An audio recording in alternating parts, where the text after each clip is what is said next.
And good morning, everyone. It is OBX Today for August 27th, 2021. And, of course, today is the 10th anniversary of Hurricane Irene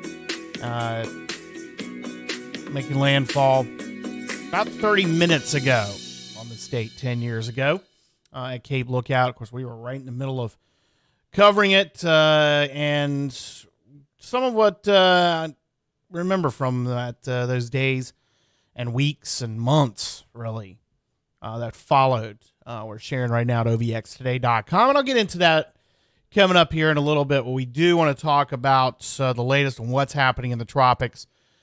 We do have the ice storm now. This time yesterday, it looked like we were going to get Tropical Storm Ida within by the end of the day yesterday, and it definitely happened yesterday evening. As Ida became a tropical storm. And, in fact, we can pull up those graphics for you right now. The latest from the National Hurricane Center and what they're looking at as far as the next 5 days when it comes to tropical weather.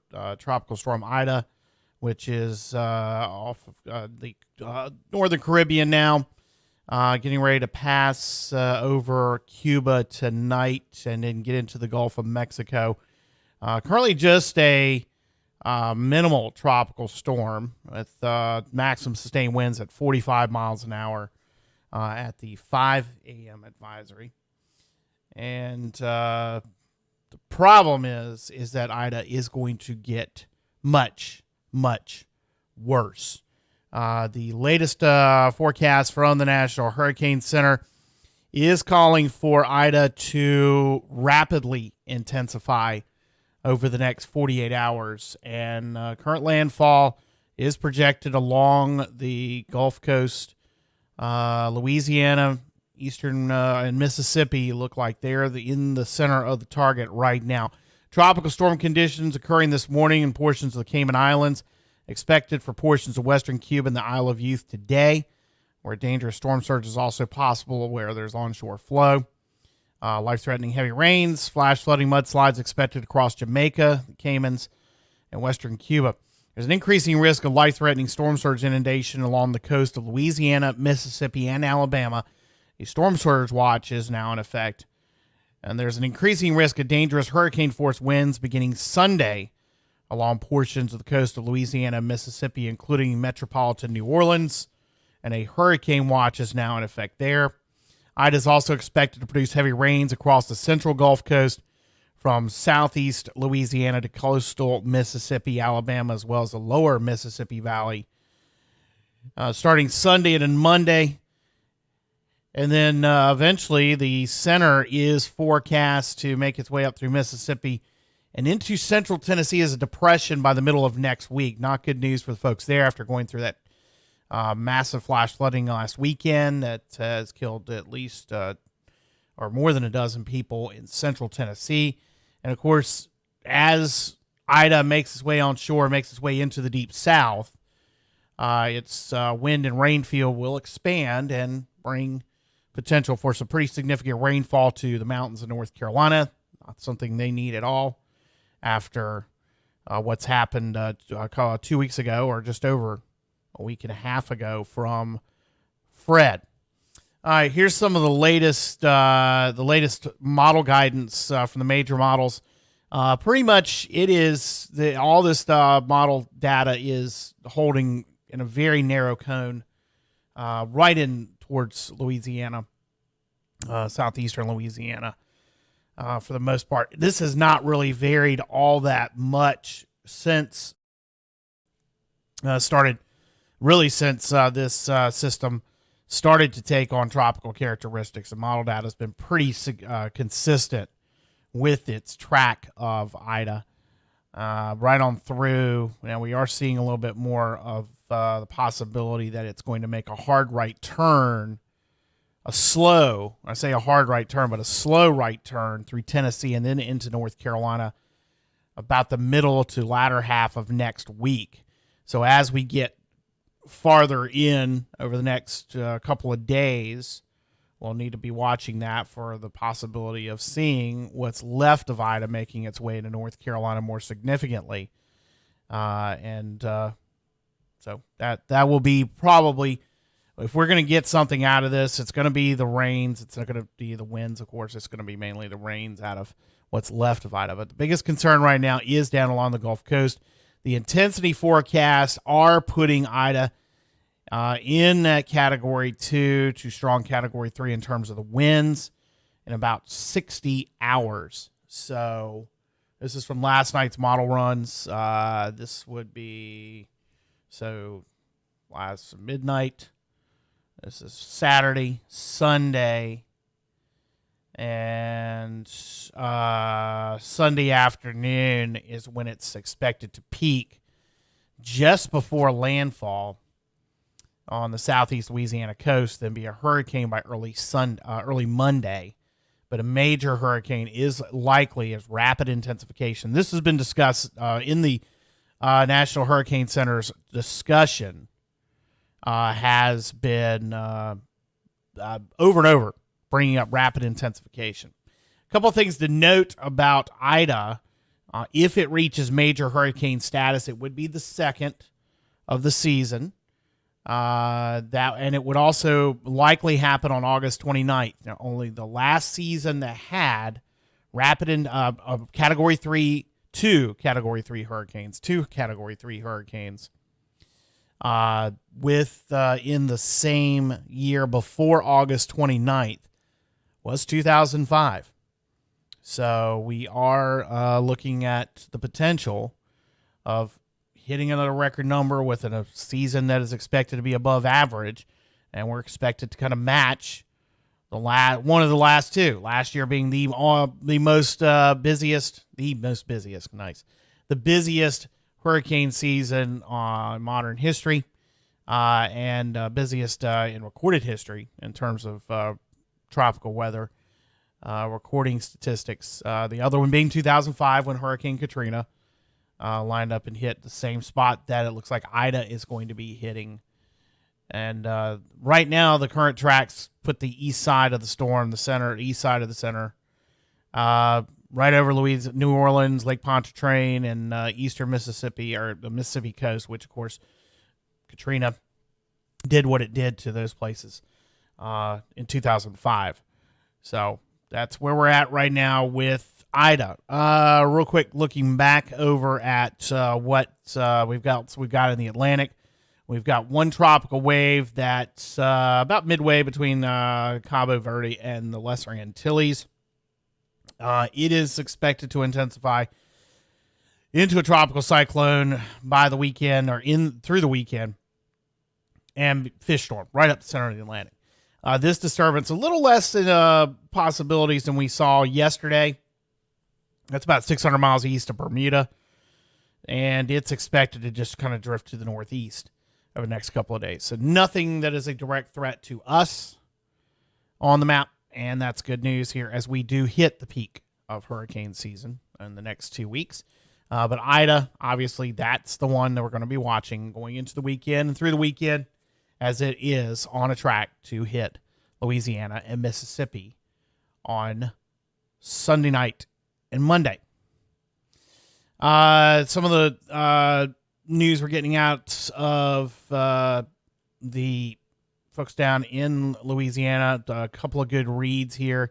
If you want to track the storm, NOLA.com, NOLA.com, if you want to get the latest from the Times-Picayune, which, of course, is the Baton Rouge newspaper, and the New Orleans Advocate, their website that they now have combined. And then WWL in New Orleans, which you can still hear at night if you get in your car or get outside and don't have all the electronic devices around on the AM dial. WWL is worth it at 870 AM. Still can hear it up here in North Carolina at night. They're a good listen to online to get the latest coverage on Ida from. We always like to do that. That's one thing I've always done, is listening to the radio stations that are in these markets when a tropical system's coming in. Part of that's just to get the best information that's locally focused rather than what you see on TV from national reporters that aren't familiar. And it's one of the reasons, I'll say it, that's one of the reasons the Weather Channel has me on when they have me on when we get stuff, is because we can give that local perspective that they're not able to do because they don't have the local knowledge. And that's where outlets such as WWL in New Orleans for what's going on in Louisiana and the Gulf Coast is a very good listen. You can listen to them on any of your devices, tune in, things like that. And another reason, we pick up tips on how to do this, on what we should do better, what we can do better when it comes to covering hurricanes. And, of course, we were right in the middle of covering one this time 10 years ago. We'd been on sort of on the air all night on Thursday night, Thursday evening. Really, when the rain and wind started is when things kind of cranked up with Moose and Jody and myself in the studio. Scott Summers, Matt Cooper, Doug Dino, all the different folks we had working with us then, and still some of them working today at our radio stations. And, of course, this time we had, kind of slept through the night. It was amazing. We had been able to get a little bit of sleep through the night. Not really much going on in Nags Head. The thing was, what was going on inland was rather intense, to say the least. Columbia, we had then Cresswell. We had 4 tornadoes on that Thursday night, the night before, or Friday night, when Irene was coming ashore. And we'd had some calls from out there that, they were seeing a lot of water. They were starting to see the water coming up in the Scuppernong River. They were seeing it along the Roanoke River, coming into Plymouth, places like that. And things were getting bad. Well, of course, obviously, they were going to get much worse as the day went on, as the winds kept pushing the water into the sounds, and things eventually, we know what happened.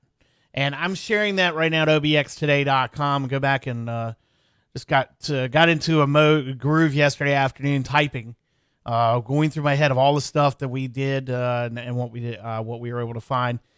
There's some great video up that you can that we've got at OBXtoday.com. Folks walking out on the Sound shoreline down in Buxton when the water blew out on Friday. About this time, we were starting to get, hey, the water's all gone in the Sound.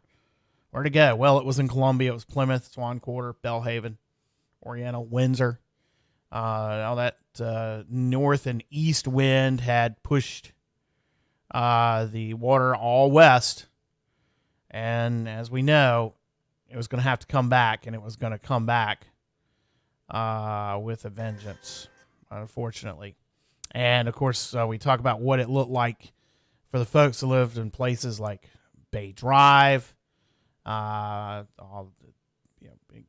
Hills, of course, Collington, Manio, Wanchese, and it was, we knew what was going on. We were getting reports from Nags Head Causeway. It was over. I mean, I want to say flooded. And I had just driven over an hour before. We'd been in Wanchese during the day, working at our old studios where 99.1 The Sound was and what's now Z92.3 were located there. We were covering things, kind of a split coverage during the day on Saturday, and then went back to our group coverage with as the conditions continued to kind of what we were getting the word from inland areas of what was happening, and came back to our studios in Nags Head because the power was getting a little dicey, and then of course less than an hour after I'd driven across the causeway is when the water started coming up, and started coming up with a vengeance, and did what it did on the northern beaches. And we were getting reports everywhere, chest deep water in Manio, in downtown Manio. We were, of course, like I said, the causeway was completely covered in water, and with the waves breaking on top of it, and what was happening in Bay Drive and Collington, then, Point Harbor was getting just slammed, and the water was coming up, and we saw what was doing in Duck. But what we weren't getting at that point was what had happened on Hatteras Island.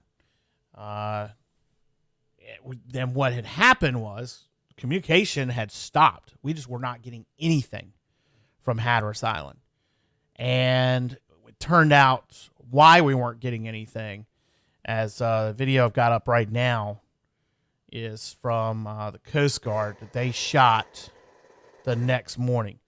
And there you see what eventually became, what's the inlet, new inlet. It was cut by Irene on P Island at the old, where it was then the service area, service building area of P Island National Wildlife Refuge. There's Merlot Beach, and the inlet, it was cut there. So what happened, obviously, is that the communications cabling, fiber optic cable that handled all the communications coming off of Hatteras Island, at least land communications, was gone. And it had happened suddenly and rapidly, because we went from, we were getting reports of what was going on to, it literally, the Hatteras Island went into a black hole. The power was tenuous at best and was cutting in and out. Eventually, of course, it went down when the power lines were cut by that inlet. And it, we started getting a little bit, and it was hours, but at the same time, we knew what was going on the northern beaches. We were getting a lot of reports. It was just, chaotic situation in terms of the amount of information that was coming in such a short amount of time about the water on the Sound coming up, and the waves on top, and what it was doing, and all up and down the northern beaches. And then we started getting, the next day. It was really the next day before we truly knew the scope of what had happened to Hatteras Island. We had gotten some reports that Hatteras Island had been cut off, that there was some inlets forming, but of course we were going into nightfall. And that was, obviously nobody was going out other than to say, hey, you can't get to Hatteras, or you can't get across, past Oregon Inlet right now. And that was because of the overwash that was happening down there. And of course, eventually we found out the next day on Sunday, the 28th, as we started getting the video coming in from the Coast Guard. This was some of their overflights. There's some DOT crews that were again standing at what was cut at New Inlet, where that area now, of course, the Captain Richard Etheridge Bridge, Merlot, and just if you go to obxtoday.com, you can check out all this video that we've been able to put together and find, even stuff that I had tweeted 10 years ago right now. Went back through those archives and have got some of that in our story today at obxtoday.com, remembering Hurricane Irene. Now, I want to say this too, and we mentioned it before. The Island Free Press, Joy Christ, has done an outstanding job of documenting. We share some of that in our story, but got the link there. If you click on that link, it really goes through not just what what happened because of Irene, what happened during Irene, what happened afterwards.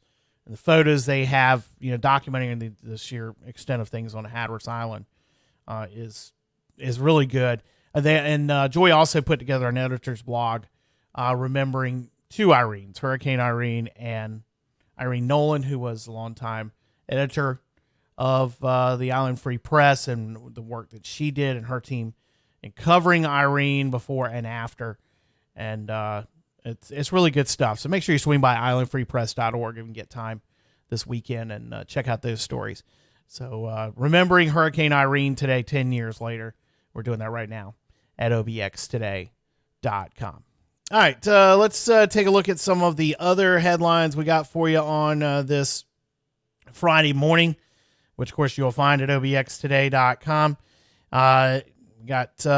We'll get some more details, I'm sure, in the next little bit. What happened down at the Washington Bomb Bridge. All y'all talk about it, know it as the Pirates Cove Bridge.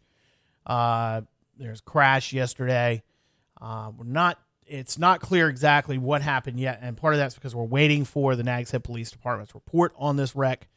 We've gotten reports that it was a single vehicle that came across all four lanes and came to a stop right on the foot of the bridge on the Nags Head Causeway side. That tied up traffic for at least an hour in both directions of 64 and backed it all up to past Whalebone Junction and up into Whalebone and also into downtown Manio, or not downtown, but into Manio.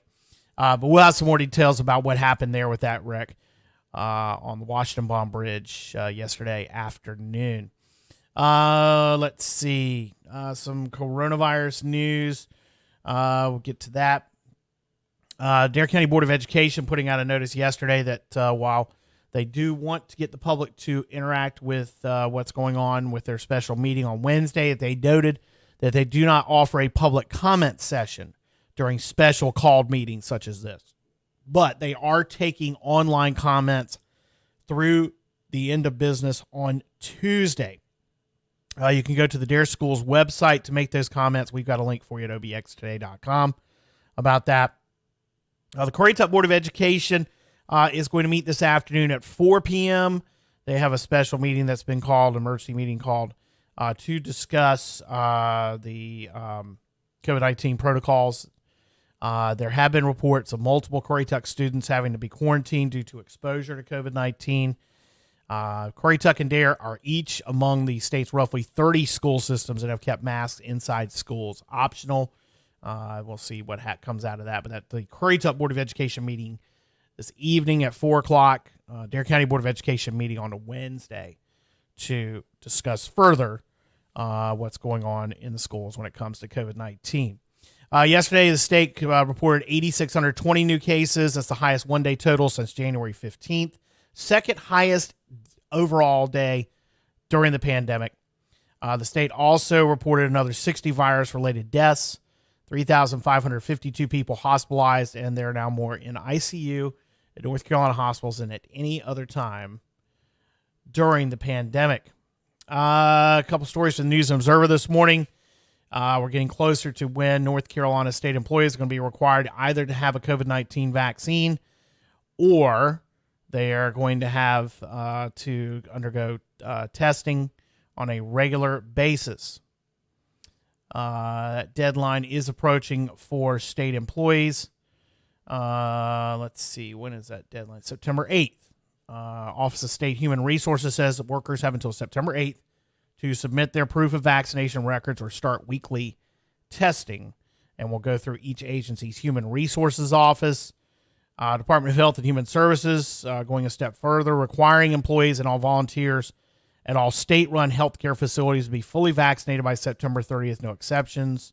Well, I say no exceptions. They're not going to do the testing thing if you don't get vaccinated. It's required. Some places that are requiring it, there are some counties that are starting to look at this as well in North Carolina. Let's see. There was some reaction. Just a reaction from the State Employees Association said they've received few complaints from state employees about the new policy. The requiring a proof of vaccination or testing has not gotten much pushback from Republican lawmakers at the General Assembly either. Senate Leader Phil Berger told the News Observer Wednesday that he called it reasonable. He said he would not mandate vaccinations, however, that private employers could, Berger noted. Let's see. Daily COVID cases has been spiking at UNC Chapel Hill and NC State. So a week after students returned to campus for in-person classes. Officials from both universities said the virus is not spreading in classrooms. However, new daily student cases at Carolina have quadrupled since the first day of class last week. 50 cases reported Wednesday. That's nearly 3 times the amount reported the previous day. At NC State, 44 students so far.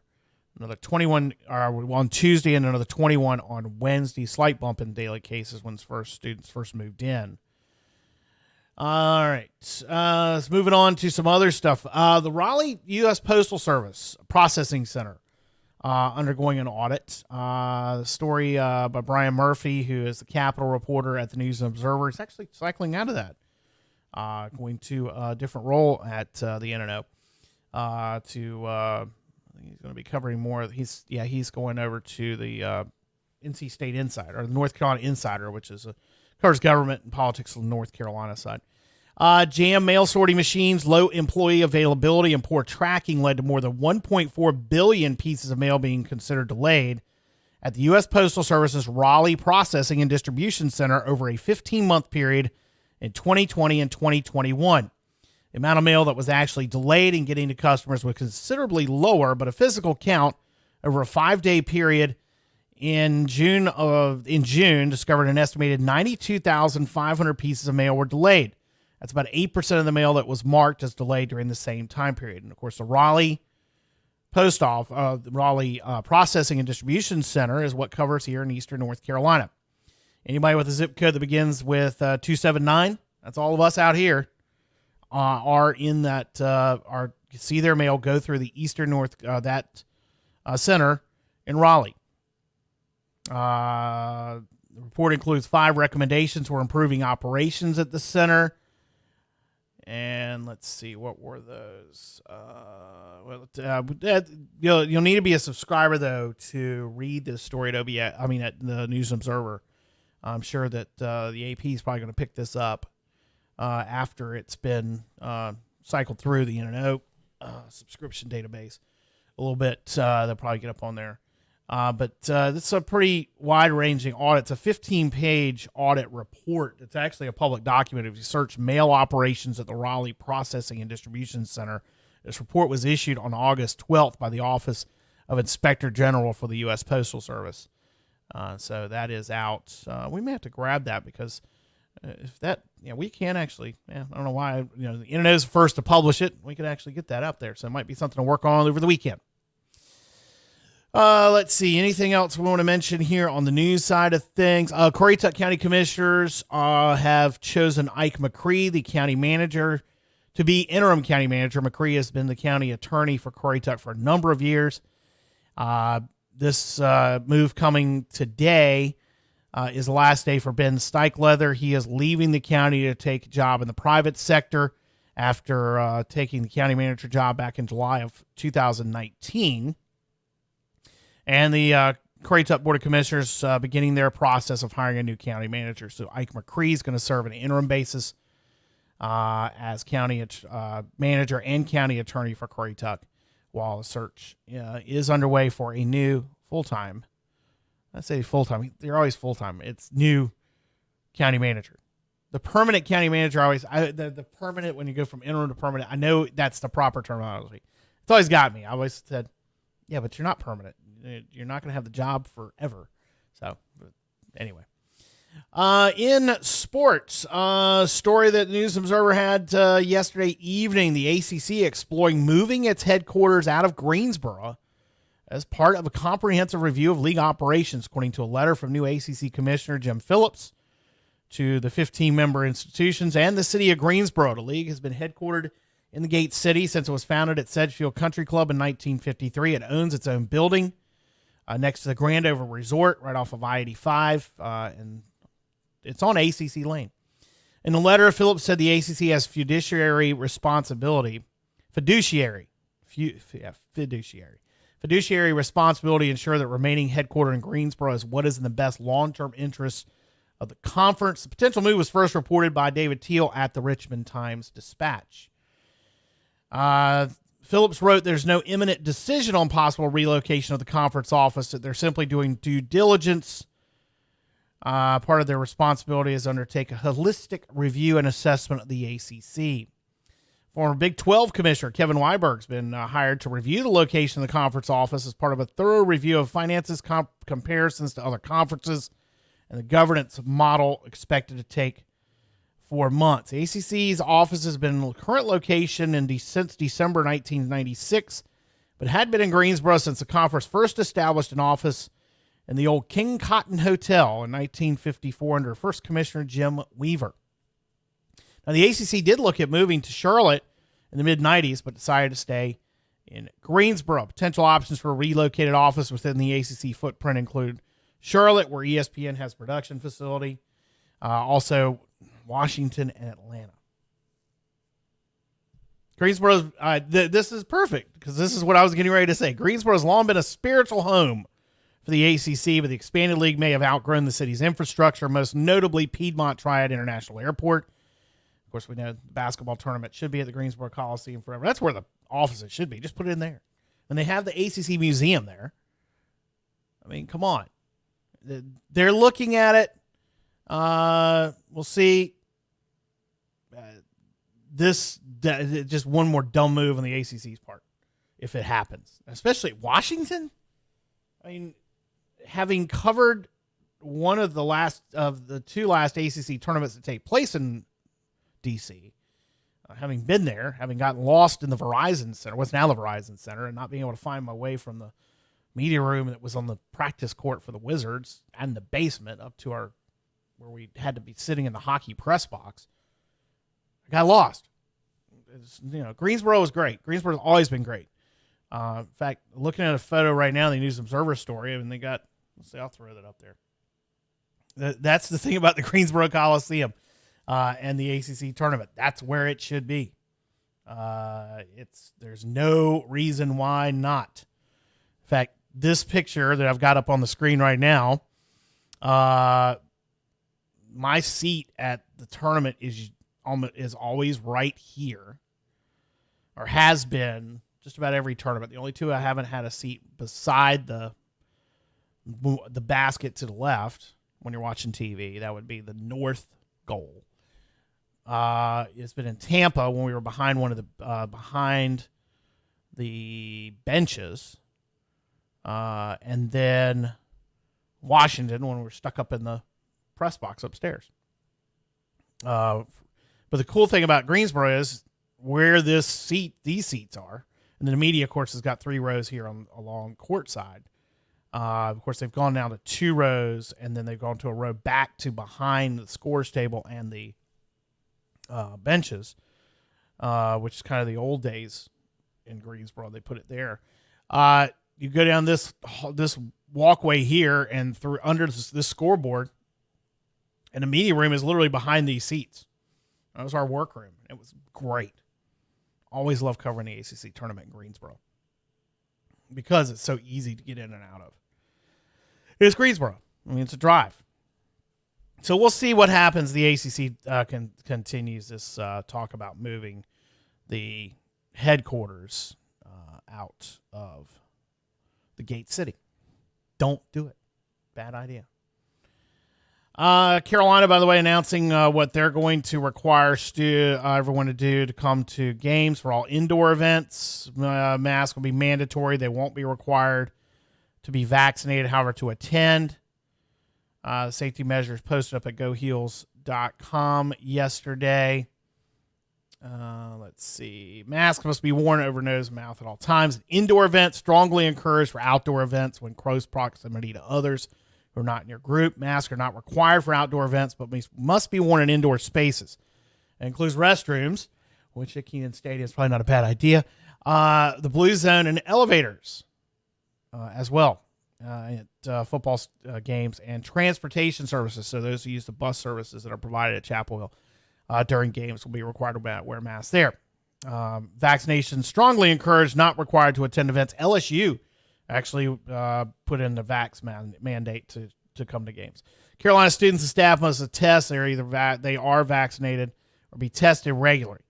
And full capacity in stadiums at Carolina will be allowed. So it'll be a full house at Kenan Stadium. Of course, Carolina ranked 10th in the AP poll to start the year for football.